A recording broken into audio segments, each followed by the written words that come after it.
हरियाणा जल रहा है।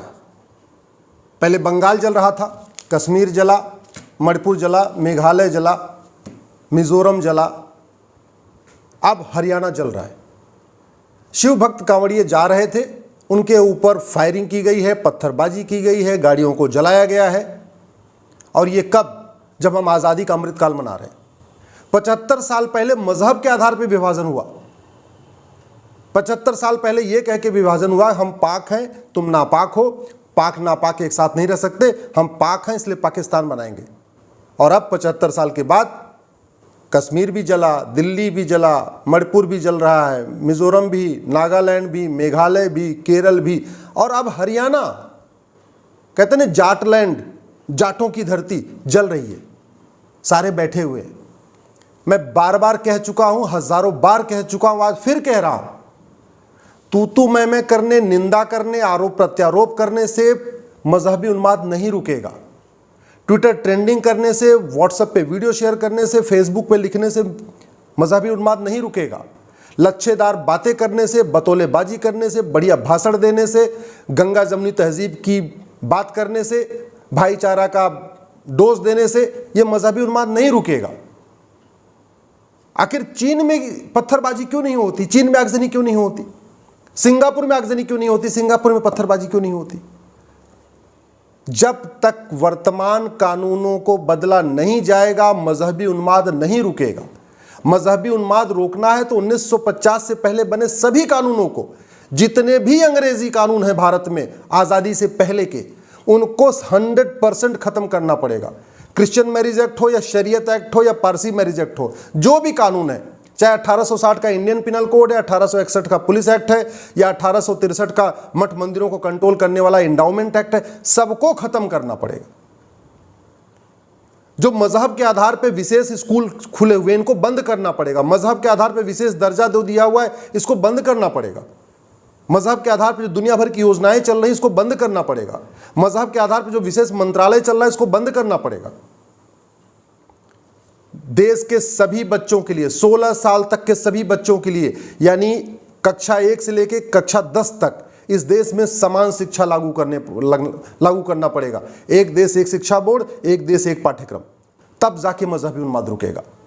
1 नेशन 1 टैक्स लागू करना पड़ेगा, तब भ्रष्टाचार रुकेगा, विदेशी फंडिंग रुकेगी, तब जाके मजहबी उन्माद रुकेगा। 1 नेशन 1 पुलिस कोड लागू करना पड़ेगा। जैसे उत्तर प्रदेश में पुलिस काम करती है, ऐसे पूरे देश की पुलिस काम करे, उसके लिए 1 नेशन 1 पुलिस एक्ट लागू करना पड़ेगा। जो विदेशी फंडिंग आ रही हवाला के जरिए, उसको रोकने के लिए हवालाबाजों की 100% प्रॉपर्टी जब्त करने के लिए कानून बनाना पड़ेगा, उनको फांसी देने के लिए कानून बनाना पड़ेगा, तब मजहबी उन्माद रुकेगा।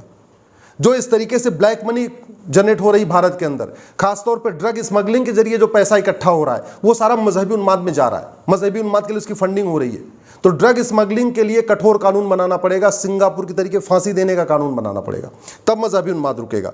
इसी तरीके से घुसपैठियों की 100% प्रॉपर्टी जब्त करने और आजीवन कारावास देने के लिए कानून बनाना पड़ेगा। घूसखोरी को देशद्रोह घोषित करना पड़ेगा। ये जितना अवैध काम होता है उसमें सब घूस ली जाती है। जितना घुसपैठियों का कागज वगैरह बनता है, सब घूसखोरी से बनता है। तो घूसखोरी और घुसपैठ के खिलाफ कठोर कानून बनाना पड़ेगा। काला धन हवाला के खिलाफ कठोर कानून बनाना पड़ेगा। धर्मांतरण और जनसंख्या विस्फोट के खिलाफ कठोर कानून बनाना पड़ेगा, तब मजहबी उन्माद रुकेगा। तू मैं नूरा कुश्ती, आरोप प्रत्यारोप और दांत तोड़ देंगे, ये करने, धरना प्रदर्शन करने और सड़क पे कैंडल मार्च करने, जंतर मंतर पे इकट्ठा होने से मजहबी उन्माद नहीं रुकेगा। कानून बनाना पड़ेगा। जुडिशल सिस्टम को ठीक करना पड़ेगा। एक साल के अंदर जिहादियों को सजा होना शुरू हो जाए। तो पुलिस रिफॉर्म करना पड़ेगा, जुडिशल रिफॉर्म करना पड़ेगा, एडमिनिस्ट्रेटिव रिफॉर्म करना पड़ेगा, एजुकेशन रिफॉर्म करना पड़ेगा, तब मजहबी उन्माद रुकेगा। 1 नेशन 1 टैक्स लागू करना पड़ेगा, 1 नेशन 1 पिनल कोड लागू करना पड़ेगा, 1 नेशन 1 पुलिस कोड लागू करना पड़ेगा, 1 नेशन 1 जुडिशल कोड लागू करना पड़ेगा, 1 नेशन 1 एडमिनिस्ट्रेटिव कोड लागू करना पड़ेगा, 1 नेशन 1 बैंकिंग कोड लागू करना पड़ेगा, तब मजहबी उन्माद रुकेगा। अभी तो बैंकों के जरिए विदेशों से बहुत बड़ी मात्रा में फंडिंग हो रही है। अरब देशों से, खाड़ी देशों से, बाकी और देशों से बाकायदा बैंकों के जरिए पैसा आ रहा है। तो 1 नेशन 1 बैंकिंग कोड लागू करना पड़ेगा। इसी तरीके से भारत में 1 नेशन 1 एंडाउमेंट कोड लागू करना पड़ेगा। जो मठ मंदिर सरकार के कंट्रोल में, इनको फ्री करना पड़ेगा। मठ मंदिरों को कल्चरल सेंटर बनाना पड़ेगा, तब जाके यूनिफॉर्म सिविल कोड लागू करना, तब जाके मजहबी उन्माद रुकेगा। One nation one election code लागू करना पड़ेगा। ये चुनाव जो हर 5-6 महीने में हो रहे हैं, साल भर में हो रहे हैं, पूरे देश में पूरे साल चुनाव ही चलता रहता है कहीं न कहीं, इसको बंद करना पड़ेगा। 5 साल में एक बार चुनाव और सबका एक साथ चुनाव, one nation one election code लागू करना पड़ेगा, तब मजहबी उन्माद रुकेगा।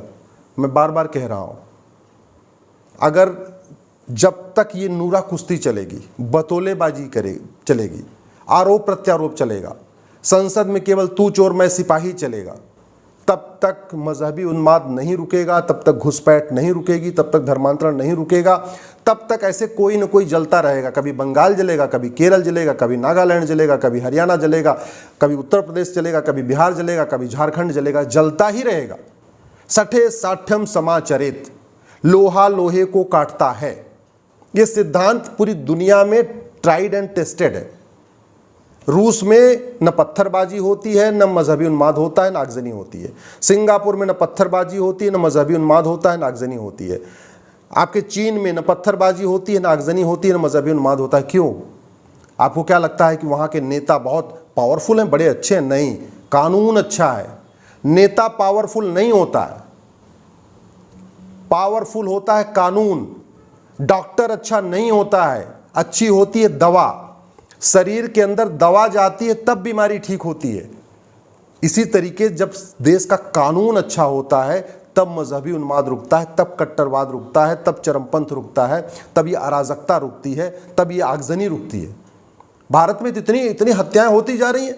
जब हत्या होती है तब फिर वही फांसी दो, फांसी दो, फांसी दो। हर हफ्ते कोई न कहीं जिहादी हत्या होती रहती है, हर हफ्ते कहीं न कहीं आगजनी होती रहती है। कश्मीर के जो अलगाववादी थे, कश्मीर के जिहादियों को फांसी हुई आज तक, दिल्ली के जिहादियों को फांसी हुई आज तक, बंगाल के जिहादियों को फांसी हुई आज तक, जयपुर में जो इन्होंने हत्याकांड किया उनको जिहादियों को फांसी हुई, अमरावती में जिन्होंने हत्या किया उनको फांसी हुई, लखनऊ में जिन्होंने हत्या किया उनको फांसी हुई। नहीं हुई। जब फांसी नहीं हुई तो खौफ कैसे आएगा? आखिर चीन में क्यों खौफ है कानून का? कानून कठोर है। आज अपराध किया, 1 महीने के अंदर जांच, साल भर के अंदर सजा। ये होता है कानून का खौफ। ऐसी व्यवस्था बनाना पड़ेगा, तब जाके मजहबी उन्माद रुकेगा, नहीं तो ये चलता रहेगा। और ख़ास तौर पर मैं आपको बता दूं, पूरी दुनिया में जहाँ पे भी मदरसा है वहाँ पे दूसरे पंथ के लोग शांति से नहीं रह पा रहे हैं। ये फैक्ट है, आप देख लीजिए। पाकिस्तान में मदरसा है, जो गैर मुस्लिम के साथ क्या होता है आपको पता है। अफगानिस्तान में मदरसा है, गैर मुस्लिम के साथ क्या होता है आपको पता है। बांग्लादेश में मदरसा है, गैर मुस्लिम के साथ क्या होता है आपको पता है। अरे भैया, उस स्कूल में सिखाया जाता है कि मुस्लिम गैर मुस्लिम एक समान नहीं है, महिला पुरुष एक समान नहीं है।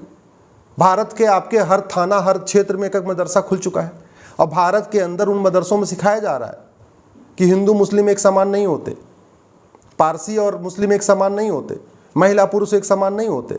उसमें ऐसी ऐसी सीख दी जा रही है जो हमारे कॉन्स्टिट्यूशन के खिलाफ है। मदरसों में जो टीचिंग है वो भारतीय परंपरा के खिलाफ है, भारतीय दर्शन के खिलाफ है, वसुधैव कुटुंबकम के खिलाफ है, नारी तू नारायणी के खिलाफ है, संविधान में जो इक्वेलिटी, जस्टिस, लिबर्टी, फ्रेटर्निटी लिखा है उसके खिलाफ है। तो जिन ऐसे स्कूल जहां जहर बोया जा रहा है, जहर सिखाया जा रहा है, सबको एक समान सिखाया नहीं जा रहा है, भाईचारा नहीं सिखाया जा रहा है, विश्व बंधुत्व नहीं सिखाया जा रहा है, नारी तू नारायणी नहीं सिखाया जा रहा है, वसुधैव कुटुंबकम नहीं सिखाया जा रहा है, सर्वधर्म संभाव नहीं सिखाया जा रहा है, उन स्कूलों को बैन क्यों नहीं कर देते? क्यों नहीं इस देश में समान शिक्षा लागू कर देते? One nation one education board, one nation one syllabus, one nation one curriculum. अगर आपको मेरी बात ठीक लगी हो तो इस वीडियो को अधिक से अधिक शेयर करिएगा। और मैं एक बात गारंटी के साथ कहता हूं, 1000 बार कह चुका हूं, फिर से कह रहा हूं,